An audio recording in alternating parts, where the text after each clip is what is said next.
Indonesia's President Joko Widodo wants COVID-19 testing to be ramped up across the country. Now, his call comes as 6 new deaths have been reported.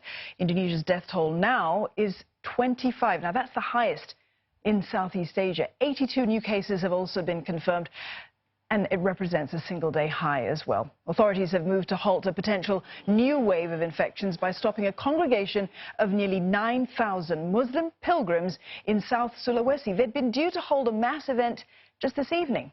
Organizers are part of a Muslim missionary movement, Jamaat Tabligh.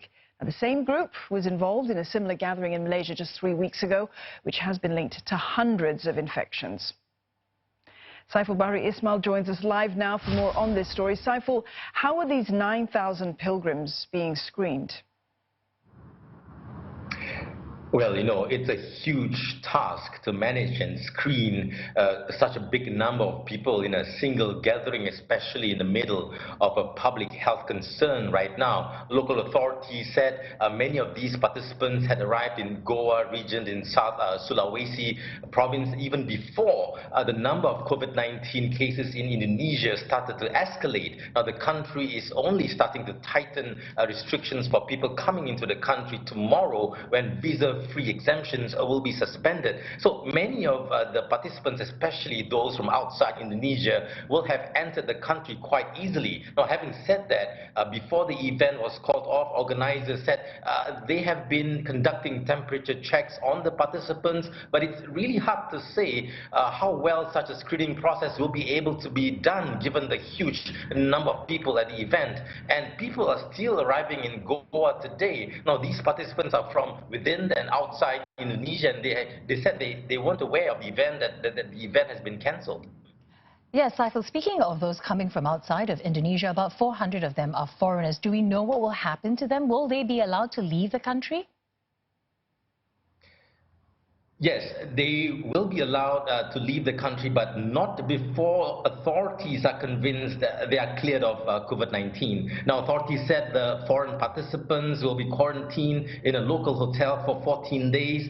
Indonesian citizens who are from outside South Sulawesi will also be quarantined in local dormitories before they can return to their home regions. Meanwhile, the regional government will also be providing buses to send participants living in South Sulawesi home. Now, after they have arrived home, they will also be quarantined for 14 days. But even as the Islamic religious gathering in South Sulawesi was cancelled, elsewhere in Indonesia, a Christian gathering went ahead despite officials discouraging such big religious meetings. Now, a big celebration for the ordination of a Catholic bishop on the island of Flores in eastern Indonesia proceeded, although on a smaller scale than anticipated. About 1,000 people joined the congregation, less than the 8,000 originally expected. Local authorities said a campaign to deter Catholics from attending had been effective, and precautions were taken to minimize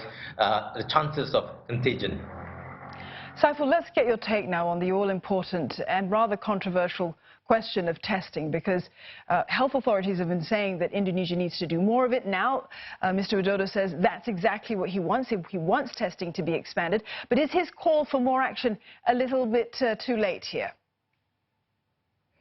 Well, Don, it's a case of better late than never. Mr. Widodo is calling for rapid tests, which are easier to perform than the regular tests and can detect COVID-19 cases quicker. Rapid tests only require blood serum as a sample, meaning the test can be performed at all health laboratories across the country. Now, the rapid test kits can also produce faster results in just under 3 hours.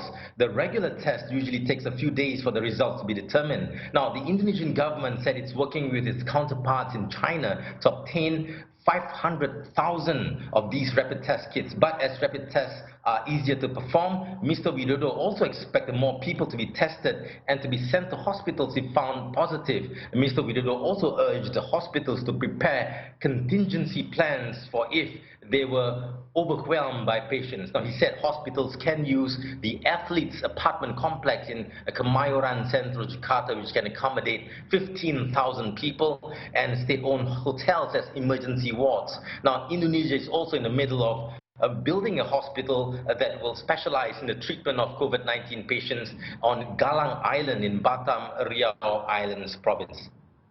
Saiful, thank you very much for that update, and we apologize for the slight interruption to the audio there. That was Saiful Bahri Ismail. They're giving us the situation, the update there in Indonesia on the coronavirus outbreak.